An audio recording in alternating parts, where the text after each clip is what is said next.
So I guess he didn't get enough Ebola talk out of his financial guest, and the topic ended up being wide ranging there. So he made an entirely new video about the Ebola crisis, quote unquote. Um, and his focus is to try to convince people that it's some giant psyop to prepare us for martial law under a new world order, and control of or be controlled by the United Nations. Typical John Birch Society propaganda. Um, and his politics are aligned that way. It's, you, you quack like a duck, James. So I just wanted to point out that he's demonstrated here a great example of how it is that when you start with conspiratorial logic, any piece of evidence that you provide will uphold the conspiracy, even things that contradict each other.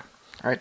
So a little earlier on, and in the other video, he was talking about how the movement of peoples with Ebola um, is unprecedented. It's something that's never been done before, and that it's probably being done as some kind of a psyop in order to scare people that the virus is moving towards them, or he even proposes it might be in order to bring the virus into countries like the United States and countries in Europe. So the fact that governments are facilitating travel um, of people with these diseases is evidence of the conspiracy. Now he's saying that there's these shady organizations that are musing about the possibility of putting quarantines in place, and that this is also evidence of the conspiracy towards martial law.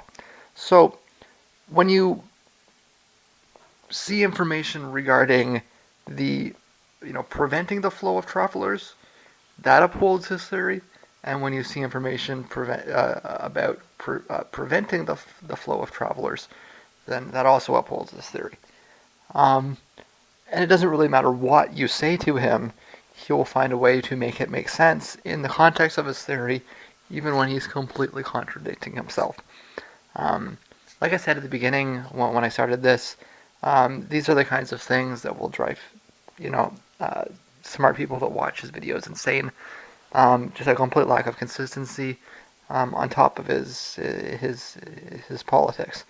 Um, what is the actual reality here? Well, the actual reality here was that the government was not going out of its way to, to quarantine anyone or to restrict any kind of travel. In fact, it argued very loudly that restricting travel would create panic and lead to the disease getting spread out of control. So the government's actual policy was that they should not put restriction on travel because it might cause panic. And he's continuing to go on about how this is all a psyop to cause panic. I suppose that when the government says that it's trying to prevent panic, it's just code for trying to cause panic. That's always how things work themselves out in this kind of world. Like I say, I don't know how much of this I'll get through. I am actually enjoying listening to this a little bit because he is bringing up some interesting connections between, some of the shadow government. Um, and certainly, I mean, it's stimulating to consider the possibility that some kind of a a disease could be let into the wild and it could be used as an excuse to bring in martial law and restrict travel and all these. I mean, it's an interesting thing to think about, and it's interesting to try to find people that may have thought about it or may have said things that might lean in that direction, or to be aware. Um, I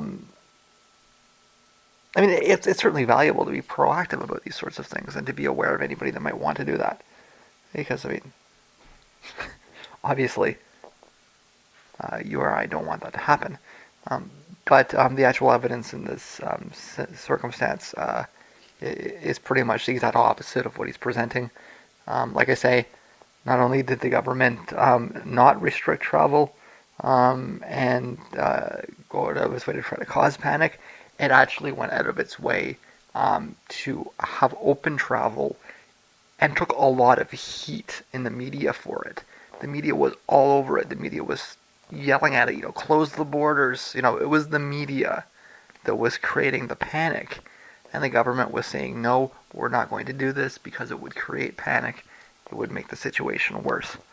Um, either it's a very, very, very sneaky psychological ploy, or maybe, the evidence doesn't really connect well with the theory in this case.